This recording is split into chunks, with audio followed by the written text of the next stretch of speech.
Today I present on the adoption and development of alternative fuel vehicles in Trinidad and Tobago, explored by myself, Kwan Dolcy, and Dr. Trevor Townsend of the University of the West Indies.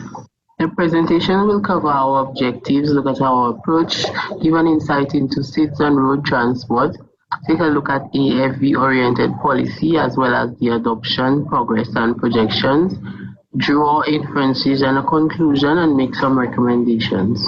Our objectives were to perform an overview of the Trinidad and Tobago transportation system, to explore the current situation with the development and adoption of AFV technology in Trinidad and Tobago, and to provide recommendations for the increased integration of AFVs to improve the sustainability of the road transportation system. We started off with the problem identification. We embarked on the sourcing and verification of data through semi-structured interviews. We conducted a desktop review, which included policy documents and stakeholder incentives. We carried out a situational analysis from which we were able to draw some inferences and also make recommendations. Small island developing states are characterized by scarce resources, but Trinidad has the advantage of more abundant and diversified resources in the form of oil and natural gas reserves. The transportation system is larger and more advanced with multiple transport modes, and more fuel options are available to the users. The main road network comprises highways and arterials and even includes a dedicated public transport route on the east-west corridor with taxis to supplement in the major towns. The transportation system in Trinidad has, however, been identified as one of the highest contributors to greenhouse gas emissions, despite the presence of alternative fuel vehicles. The island's transportation system is fraught with issues that interfere with both its effectiveness and efficiency. Some of these issues have been identified as heavily subsidized fuel prices, availability of alternative fuels, a large and growing vehicle population, and accessibility of AFVs.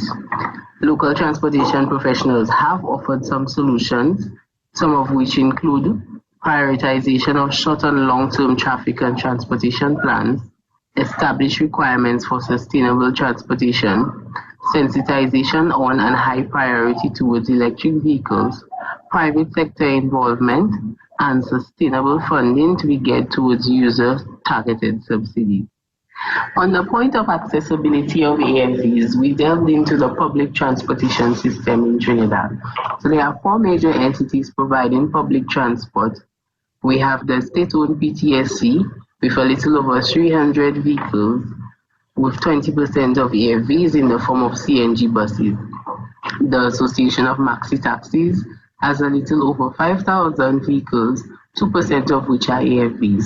The taxis estimated to have a little over 13,000 vehicles, 5% of which are AFVs.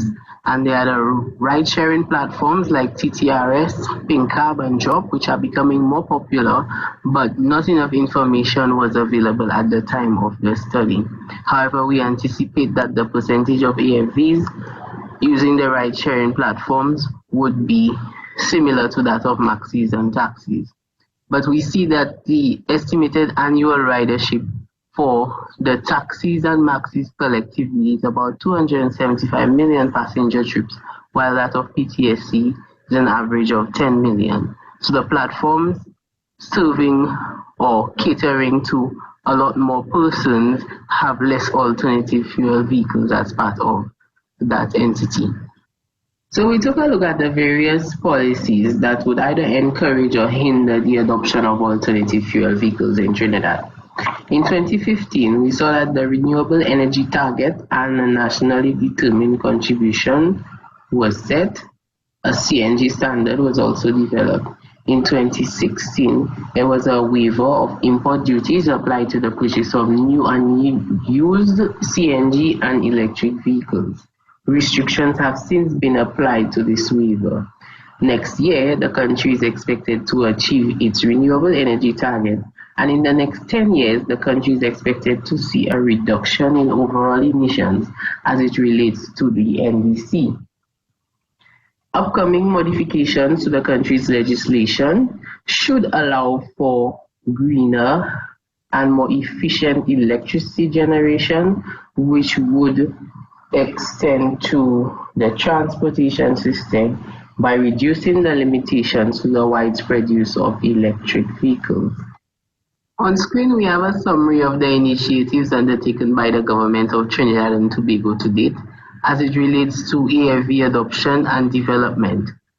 Most of these came about as part of the CNG expansion program, and as a result, only the first item, waiver of VAT and MVT, relates to both electric and CNG vehicles. The remainder are solely CNG related. The graph here gives an idea of the CNG vehicle conversion progress to date and makes a comparison between the NGC-CNG 2018 target and the actual progress as at mid-2019. According to the 2018 targets, we should have about 17,000 conversions. According to our study conducted in mid-2019, we were only able to trace about 5,300 conversions. The dashed lines show projections of 100, 300, and 500%, and we see that with a 500% projection of the current values, we would only obtain about 15,000 conversions, which is still below the 2018 target. Upon review of the information collected, we realize that there is currently no single body responsible for the organization, coordination, and regulation of the public transport sector, nor the monitoring of the various programs and policies implemented. Some barriers to AFV adoption have been overcome in Trinidad and Tobago, but are still perceived to exist. The elimination will require a combination of increased education and awareness, behavioral change, policy and technological updates, as well as continuous evaluation. Increasing the number of AFVs will merely increase the total vehicle population unless coupled with reduction measures such as early retirement of vehicles and stricter measures for roadworthiness. In summary, the government of Trinidad has invested quite a bit into CNG advancement, but the uptake has not been as successful as anticipated. While widespread adoption of CNG is encouraged, there are impediments such as reduced cargo space, perceived safety issues, insufficient infrastructure, and other highly subsidized fuels on the market. And although electricity generation from natural gas is very efficient, natural gas is currently more viable than electricity as a vehicular fuel. So AFVs can play a subtle yet effective role in improving transportation sustainability, but the underlying hindrances must be addressed. We have concluded that there is a need for more professionals to be involved in the management of the local transportation system, and also a need to implement a monitoring, reporting, and verification system for sustainability in the transportation system. Our observations suggest that sustainable transport can be achieved using AFVs if the following recommendations are heeded.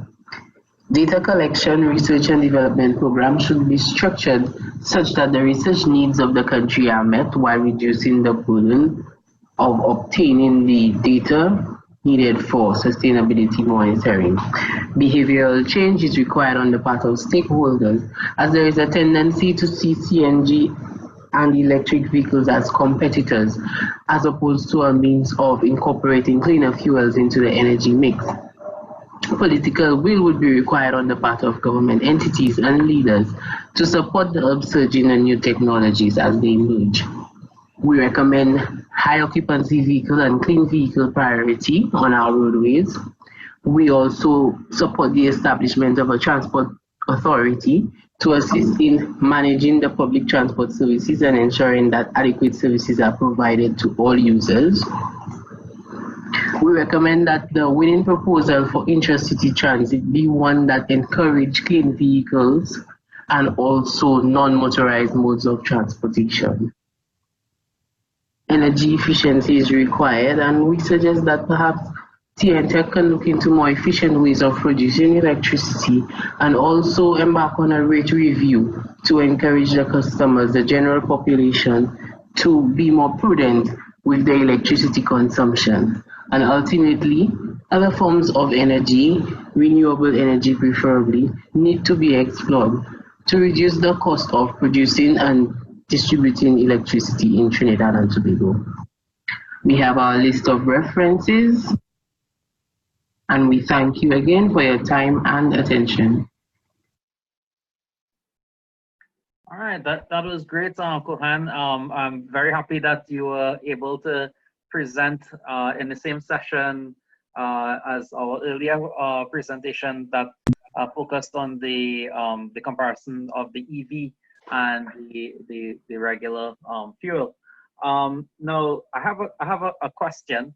You know, we're not seeing many questions on the chat, right? Now. Why would we want to focus on these alternative fuels when we have you know, the electric vehicles coming on? Good afternoon. Why would you want to focus on the other fuels, as in the CNG, when you have electric vehicles coming on? That's what you're asking? Yeah.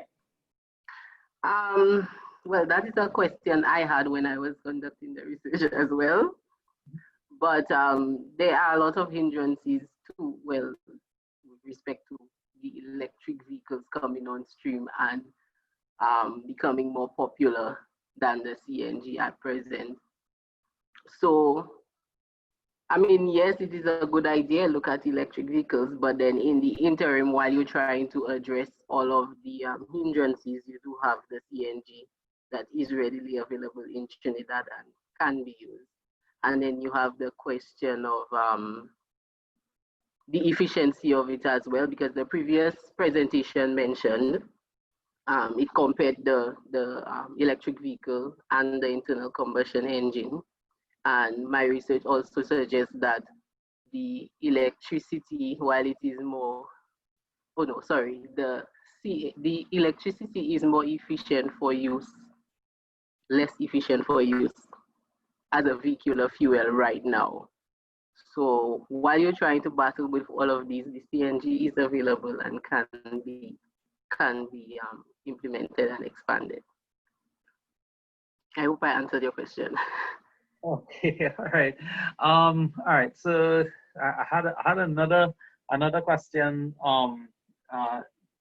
Okay, so I'm seeing that Trevor is stating that CNG is supposed to be for conversion of the existing fleet, right? Okay, got it, Trevor. Yes. Right? Yeah, we have a current fleet of vehicles on the road, and it's just to make it a little more efficient. Yes, right. Because when you add the electric vehicles, you're simply increasing the vehicle population, which is something that contributes to the traffic problems and environmental problems. Right, and I'm seeing thanks again, Arshad, for your questions throughout. Right, so you'd like to know, you listed a few, but what do you think could be the single main reason for the hesitance in converting to CNG? I think the feedback, because in speaking to the people too, the feedback from current CNG owners with regards to safety and problems they have experienced with the conversion. Most people have positive reviews in that they've done it, and yes, the fuel is a lot cheaper and they're happy, but other people are still reserved. So I think maybe if, I don't know, it will take some time for people to adjust to it, not because it's not a viable option, but we human. Right. So going forward, though, I'm seeing a comment by Graham and also Trevor. Trevor is saying that, well, you know, even the government, they haven't invested a lot in their own fleet, right, to convert into CNG, right? Right. And Graham is making the point that, you know, at that time when they came up with that policy, right, EVs were underdeveloped. So, you know, do you think the government policy should pivot towards EV at this time? If so, what is the role of CNG in the future?